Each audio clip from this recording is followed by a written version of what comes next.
My money gun has no money, and that's because I'm broke. And if you're broke like me, you can follow these 4 steps to fix your financial situation. Now, I'm an internet entrepreneur. I've been making millions of dollars online, but I've been broke multiple times before. So I know what it's like, and it's really hard to not just retreat into your emotional or your reptilian brain when you're in these situations. So it's good to sit and think with your thoughts and then follow these simple steps, which I'm going to lay out for you in this video to help you get out.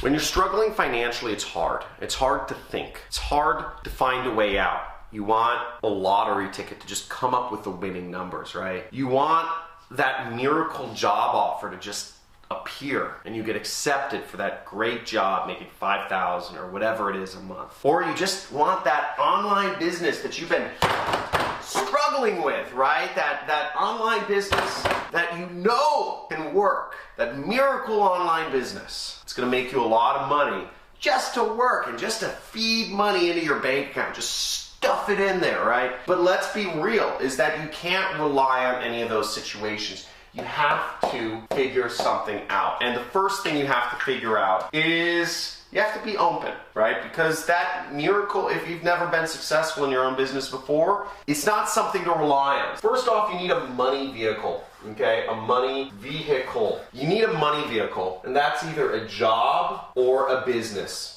Now, you can also get the best of both worlds, and you can find a job which helps give you skills and experience in order to take to your own business. Now, what I did when I got started was I always knew I wanted to be an internet entrepreneur and fly across the world and travel and do fun things, kite surfing, skiing, bungee jumping, etc.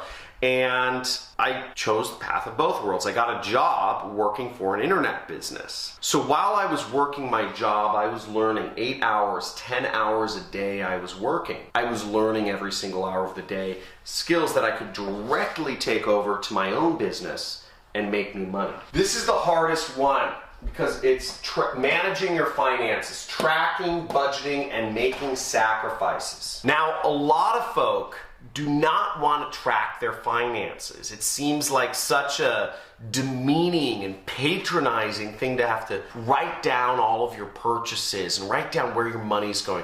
But in fact, a lot of it can actually be very easy with apps like Mint, and there's phone apps that do all this for you if you're using credit cards and bank accounts for most of your purchases. And I would suggest using something like Mint, but whatever you use, track it. A lot of people want to skip that. It seems weird. But once you start tracking and you start seeing the trends month over month, you see where your money goes, and you see where you can save and create budgets and make sacrifices.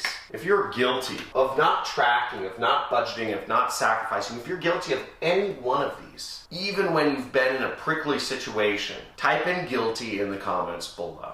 And it's okay. We're all on the John Crestani channel here. It's chill, no judgments. But make sure you take this into account. Type in guilty if you are, because understanding what you're doing is the first step to making changes. Okay, now generally speaking, if you're creating a budget, this is a fairly rough budget, but the buckets I've created were necessities, long-term savings, financial freedom, education, and fun. Now what you can do is you can bucket things this way, but you want to create a budget. Write it down. Start analyzing your finances. Start actually looking at things. Now, most people, this will work out, but 60% for necessities, 10% for long-term savings, 10% financial freedom, 10% education, and 10% fun. Now, what are these buckets and what is their importance?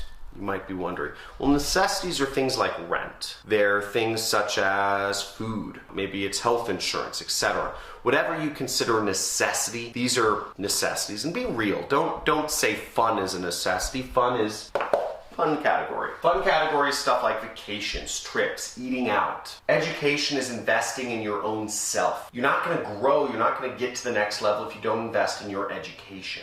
I know that might seem kind of self-serving because, hey, I'm a teacher here, right? Invest in education. But let's be real here. Most people spend way too much money on education. Most people spend like In America, people spend $100,000, $200,000 to send each of their kids to college. That's out of control. Financial freedom is long-term investments. It's cash flow stuff. And this isn't a necessity in the beginning, but I include it in there because I think it's important. Cash flow things can be stuff such as bonds. They can be things such as real estate. Really, I look at them as stuff such as real estate. That's where I'm putting my financial freedom stuff in, income properties. And long-term savings in America, it's your retirement account. It's stuff you're not going to touch until you retire. And keeping a habit of always putting away 10% towards your retirement is a very good habit to get into. Now for me, my budget, it's a bit different than this. I'm in probably a different income tier than most people. I am in the 1%. And my necessities is about 15% of my budget. My long-term savings and my financial freedom are really stacked. I put a lot of money away. I put about 25 and 25.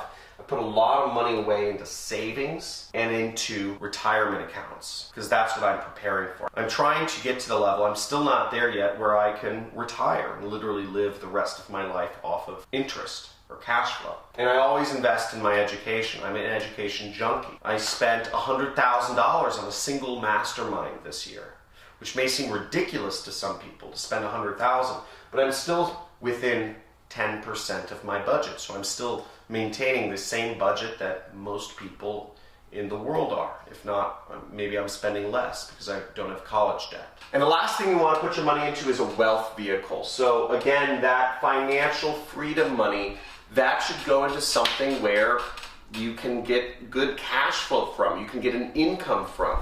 And that could be something like apartments, okay, or investing in a duplex, or investing in a property that you rent out via Airbnb. Something that has a higher return than a stock or a bond and provides you cash flow. It could be a franchise, whatever it is, but it's investing in creating your financial freedom. It could be a side business. That's what you want to think about. Hopefully you enjoyed this video and you're enjoying learning about making money and keeping it and getting yourself towards financial freedom. Now, they won't teach this to you in colleges. They won't teach this to you in normal schools because they don't want you to know this. But there are simple steps you can take to creating wealth for yourself and keeping it. And on this channel, I show you every single day how you can do that. Now, I made my money in affiliate marketing. You can check out dozens of videos where I'm teaching you how to make money with affiliate marketing without spending any of your own money. So make sure you like this video, subscribe to my channel, and comment below. If you're committed to managing your finances, if you're putting this in action and working yourself towards financial freedom, then let's make it happen. See you in the next video.